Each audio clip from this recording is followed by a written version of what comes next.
this Muslim opened up, it was like a convenience shop. Anyway, and he just opened it up, and you know when a business first opens up, everyone knows that you go through hardship. And so when he first opened up, we used to walk in. Tell him, brother, how's business? Alhamdulillah, brother, alhamdulillah. And he really is saying that things, he's doing a hajar. He's doing a hajar. Alhamdulillah, brother, alhamdulillah. Then as time went on, he picked up, started doing well, So I would walk in, tell him, brother, how's business? Very good, brother, very good. When things were tough, alhamdulillah, brother, alhamdulillah. When things were big, very good, brother, business is very good. People, honestly, we worship Allah al-Harf. We're on the edge. Things are good, Allahu Akbar, we're pumped, we're in the masjid. Things are bad, buckle, we fall, we drift, we fall behind, straight away.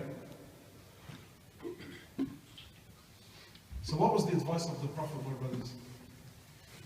He says, hang on, hold on. My brother, I'm telling you now, indeed not everything is glorious, not everything is rosy, not everything is hectic, bro. But glad tidings to those who, wallahi, glad tidings to those who hold firm and go the distance all the way. Because that's true success. To hold on to your deen all the way, my brother. All the way, take it all the way to the end. I'm not concerned about the one who started the marathon, took off like an absolute lightning bolt, bro. Boom, started doing these ones. Then halfway buckled and fell on the floor, and then they had to come and pick him up in the stretcher. But the guy that walked in the beginning, and you and I were laughing at him. He's walking. I know he's walking. But he got to the other side, didn't he? I'm not saying that we should walk in our deen, no. But I would rather you walk in deen than bolt and then drop it. My brothers, Allah subhanahu wa ta'ala mentions in Quran, and there's a beautiful hadith, it's very, very long, but I'll cut it short. Allah subhanahu wa ta'ala speaks about the people of the beach. There was a people whom they were living under a kingdom, and a boy, anyway, it's a very long hadith. But the moral of the story is there was a young boy who finally embraced Islam, and there was a king there who was claiming to the people that he's that he's God Almighty, and the people were worshipping him. And then this young boy, who was a Muslim, who was a believer, who died on Iman, he gathered the whole community, and the king killed the young boy. And the young boy was saying to the king, the only way you can kill me is to say Bismillah in the name of the Lord of this young boy. Anyway, so he says Bismillah, the king not realizing that he just did da'wah in front of everyone, calling people to the one true God, and then he kills the young boy. Anyway, so when he kills the young boy, the whole community accepted Islam. So the king, the whole reason why he killed the boy publicly was to show the people the consequences of taking a Lord other than him. But when the people realized that no, the Rabb that this young boy was worshipping is the true God, so every single person accepted deen. Every single person accepted Allah Azza wa Jal. So the king called upon the people and asked them. He insisted that they turn back on their deen. They stood staunch. They stood firm on their deen. He says, I will deal with you. He dug up a massive trench and set the trench on fire and launched the people inside. Launched them inside. Burnt them alive. These are people that were Muslims for moments. Really, they just accepted deen now, they just accepted Allah. Then moments later, the king digs up a trench, sets it on fire, and now he's throwing them in there. Imagine, you accepted deen, and then they were thrown into the fire. In fact, one of the women, she had her son, her baby. And when she realized that she was about to be casted into the fire, she buckled. So her baby, her child, spoke to her and said to him, my mother, what you're doing is haq, continue what you're doing. The baby is telling his mom, and what are you doing? Go in. What you're doing is truth. What you're doing is right. So they were all casted into the fire, and they were all burnt alive, all of them. You know, my brothers, let's be honest.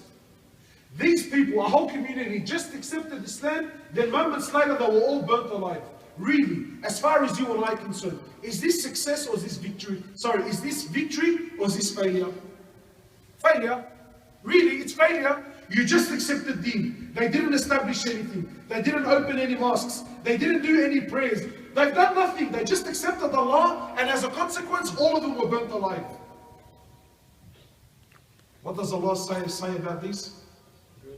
He says it's the greatest success now. He says these people that were burnt, these are the most successful people. Really, sometimes when I read, I say to myself, Nabi Allah, what's so successful about them, yani, really? What did they do that was so great? I accept Allah, thrown into fire, thanks for coming. Well, what is it that they did that was so great? You know what it was, my brothers? They stayed firm on their deen. They didn't turn back. They stood firm. And Allah Azza wa Jal says, He says, this is the greatest success. My brothers, you know, the road ahead of us is a long one, man. Very long road. Really, if we are buckling now, some of the shabab, we're 20, 25, 30. We're buckling. What have you left for when you're 50 and 60 years old? Abdullah, the son of Imam Ahmad, he says, I was there when my father was dying.